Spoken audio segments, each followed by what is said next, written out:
ఏమో చెప్పండి, మాటలు రావా? చాలా రోజులు అయింది వచ్చి.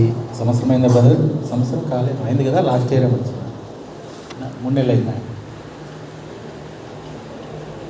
మరి వర్షం కన్నుల దగ్గర నుంచి వస్తున్నాం.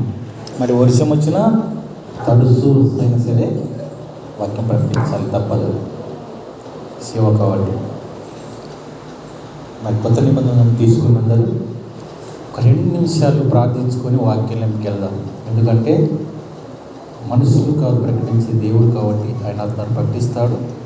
అందరూ కళ్ళు మూసుకొని ఒక 10 సెకండ్లు. మహోపరిశుద్ధుడా, పలువురు కూడా న్యాయాధిపతి, నీతిగా నేసుప్రవ్వా, నీ పాదం ప్రత్యేక నమస్కారం. ఈ అద్లోపం సిఎస్సి మందిరంలో నేను వాక్యం ప్రకటిస్తుండగా నీ ఆత్మ ద్వారా వాక్యం ప్రకటించండి. నేను మనిషిని, మీరు మహా గొప్ప దేవుడు కనుక నేను వాక్యం ప్రకటిస్తే జనములు కలుగుతారు కాదు కనుక నీ ఆత్మ ద్వారా ప్రకటించి అనేకులకు మారు మనసు రక్షణ కలుగజేసి ఈ రాజ్యంలో చేర్చుకొని ఉన్నామని యేసునామమున అడిగినామని పొందున్నామని విశ్వసించి నమ్మినాం తండ్రి, ఆమేన్. క్రొత్త నిబంధన గ్రంథం తీసుకోండి.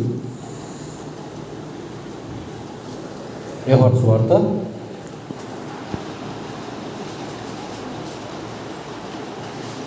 1:14 చదవండి.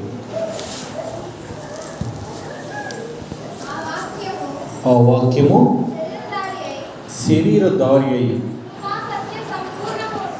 కృపా సత్య సంపూర్ణుడుగా మన మధ్య నివసించాలని వింటున్నారు కదా. ఆ వాక్యం అంటే బైబిల్. శరీరధారి అంటే శరీరం ధరించుకొని మన మధ్య నివసించిన ఏంటి వాక్యం అంటే? యేసు ప్రభు వారే. హల్లెలూయా. ఆయన శరీరం ధరించుకొని మన మధ్య నివసించున్నాడా లేదా? అందుకే ఆ వాక్యము శరీరధారి అయి అంటండి. వాక్యం అంటే ఆత్మ సంబంధమైన వాడు దేవుడు. మరి శరీరధారి అయి అని అపోస్తులైన పౌలు ఎలా అంటున్నాడు? యోహాను గారు ఎలా అంటున్నారు? అయితే శరీరం ధరించుకున్న దేవుడు మన మధ్యన నివసిస్తున్నాడని బైబిల్ చెప్తుంది. కనుక మనము శరీరం ధరించుకున్న వాళ్ళమైన ఆత్మ సంబంధం గలవారమై మనం ఉండాలి. ఆ వాక్యము శరీరధారి అయి కృపా సత్య సంపూర్ణుడుగా మన మధ్య నివసించింది. ఈ వాక్యం ఒక సేవకుడికి చదువుకోమని దేవుడు చెప్పినాడన్న. యోహాను 1:14 అన్నాడు. ఎప్పుడు? 2005 సంవత్సరం చెప్పినాడు. ఇప్పుడు ఎంత? 2025. ఇప్పుడు గుర్తుపెట్టుకున్నాడు, సేవకులు గుర్తుపెట్టుకుంటారు.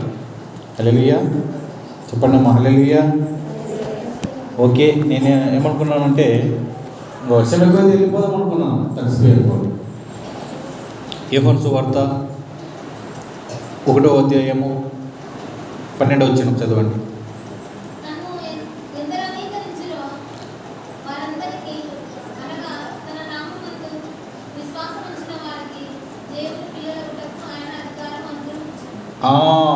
ఆయన ఎందరిని నిదానంగా చదవనమ్మా, లైన్ చదవండి. ఆయనను ఎందరు అంగీకరించరు అని ఉంది అక్కడ. వారు దేవుని పిల్లలగటకు అధికారం ఇచ్చినాడు. అంగీకరించడం అంటే ఏంటి? ఆయన నమ్ముకోవాలి, వాక్య ప్రకారం ఉండాలి, పగలు కక్షలు ఉండకూడదు, కుళ్ళు కుట్రలు ఉండకూడదు, ఒకరు బ్రతుకుతుంటే అసహించుకోకూడదు. ఇవన్నీ ఉన్నాయనుకో మనలో, మనం చర్చకు వచ్చిన లాభమే లేదు. ఎన్ని చందాలు ఇచ్చి ఎన్ని కానుకలు వేసిన లాభమే లేదు. దేవుడికి ఇష్టమైనది కాదు. హల్లెలూయా చెప్తున్నా వినండి. నన్ను ఎందుకు అంగీకరించు? ఆయన పిల్లలు ఏం చేయాలి? వాటి ప్రకారం ఉండాలి. ఒకసారి చదవండి అమ్మా. అది ఆయనను ఎంత అంగీకరించడం అంటే ఆయన నమ్ముకోవడం, ఆయన నిలిచి ఉండడం అని అర్థం. ఆయనను ఎందరు అంగీకరించరో వారికి అందరికీ, అనగా తన నామం నందు విశ్వాసం అంటే నమ్మిన వాళ్ళ విశ్వాసం ఉంచిన వారికి దేవుని పిల్లలగటకు అధికారం. చూడండి, ఆయన నామమందు ఆయన ఎందరిని అంగీకరించిన, ఆయన ఎంతమంది ఇష్టపడి ఉన్నాడో ఆయన నామమందు విశ్వాసముంచు వారి అందరికీ. ఆయన నామం అంటే ఏంటి? పేరు. యేసు ప్రభువే నా తల్లి తండ్రి గురువు దైవం.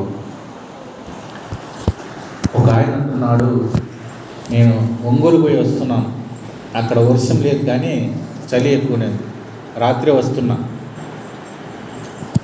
చాలా ఇంటుంటాడు, 70 సంవత్సరాల వయసు ఉంది ఆయన. ఆయన కూడా మా వయసు ఉన్నవాడిలాగా ఉన్నాడు, 35 ఏళ్ళ వయసు ఉన్నవాడిలాగా. అయ్యా ఈశ్వరము నమ్ముకో నా వాళ్ళు వైఎస్ఎస్ శెట్టిగా నమ్ముకోండి అయ్యా, ఆయన ఒక్కడే మనకు దేవుడు, మన కోసం ప్రాణం పెట్టినాడు అని చెప్పినాడు. నేను చెప్పేది అదే. అందరూ ఒకటే సార్ అన్నాడు. చాలా ఇటు ఉంటాడు, 7 అడుగులు. అందరూ ఒకటే సార్ అంటే అందరూ మన కోసం ప్రాణం పెట్టలేదండి, ఈశ్వరుడు మాత్రమే మన కోసం ప్రాణం పెట్టినాడు. అందుకే నేను దేవుడిని నమ్మను కానీ నా తల్లిదండ్రులను నేను నమ్ముతాను. నా తల్లిదండ్రులే నాకు దేవుడు అంటున్నాడు. ప్రభువారు ఏమంటున్నారు? నాకంటే తల్లినైనను తండ్రినైనను ఎక్కువగా ప్రేమించువాడు నాకు పాత్రుడు కాడు, నావాడు కాడు అంటున్నాడు. ప్రేమించండి దేవుని తర్వాత. నేను ఒక మాట అన్నాను, అయ్యా మనకు దేవుడు లేకుంటే తల్లిదండ్రులు కూడా ఉండరు కదా అని నేను ఒకటే మాట. సార్ మీరేం చెప్తారో నాకు తెలియదు. ఆయన అంటున్నాడు, మీరు చేస్తారు నాకు తెలియదు సార్, నాకు నా తల్లిదండ్రులు నాకు ముఖ్యము. నా భార్య కిడ్నీ రోగం వచ్చి చనిపోయింది, మా అమ్మ నాన్నలకు రోగాలు వచ్చినాయని నేను చూసుకుంటున్నా అని అతను అంటున్నాడు. సరే దేవుడు నిన్ను మార్చాలని కోరుకుంటానంటే, సార్ మీరు యేసుప్రభు ప్రార్థన చేయండి, మా మనసు మార్చమని ప్రార్థన చేయండి అంటున్నాడు. చెప్పండి అంటున్నాడు, యేసుప్రభుకి చెప్పండి మీరు అంటున్నాడు. అలా మనసు మారాలి కోరుకుందాం. ఈ వర్షం ఎప్పుడైనా ఉందా? ఇది వర్షం పడే సమయం, ప్రతిరోజు వర్షం కురుస్తుంది. ఈ వర్షం కురిస్తే వరి పంటలకు బాగానే ఉంటుంది. వరి మిగిలిన పంటలకు మొక్కజొన్న అయినా మినుము అయినా ఏ పంట అయినా తుడుచుకొని పోతుంది, నష్టం వస్తుంది రైతులకు.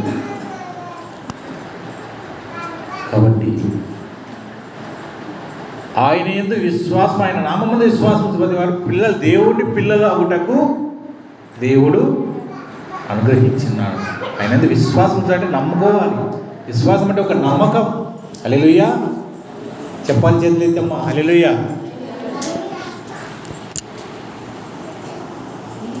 యోహాను సువార్త